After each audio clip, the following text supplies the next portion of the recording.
kakauwi lang ngayon at maliligo ako agad ngayon at maglalaba ako agad ng brief kasi nga hindi ako masyado nakapaglinis ng puwet sa mall. At natatay na nga. Tayo muna.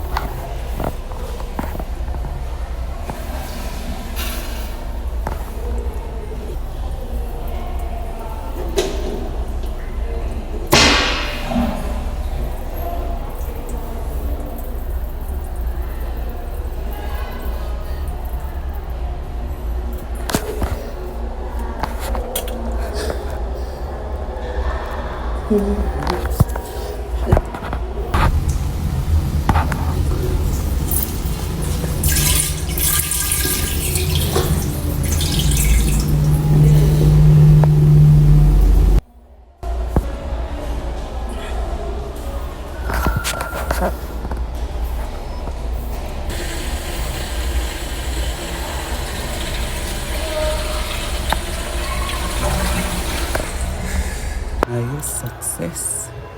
Basta yung mga pangarap sa buhay.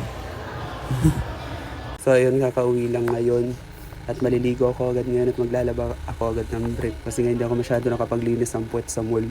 Right na yun, nakalaba talaga ang mall. At talagang inamoy pa nga.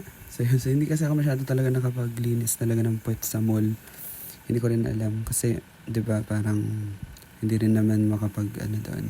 So yun, so kailangan ko talaga maglaba pag-uwi at kailangan ko magpalit talaga ng underwear.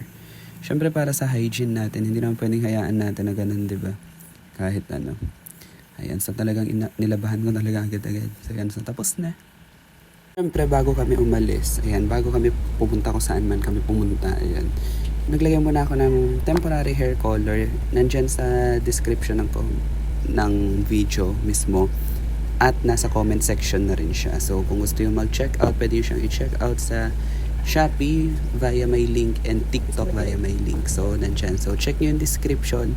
Pagka-click nyo sa description, nandyan yung choice kung Shopee link ba, kung Shopee kayo order, or TikTok link kung sa TikTok kayo order. Ayun siya. Nasa comment section din if nakapin doon. Maganda to kasi malamig siya sa ulo, hindi siya masakit sa ulo actually. And kapag meron man lumagpas sa noo ninyo is matatanggal siya ng wipes as long as hindi pa siya natutuyo. Ayan, so yun yung final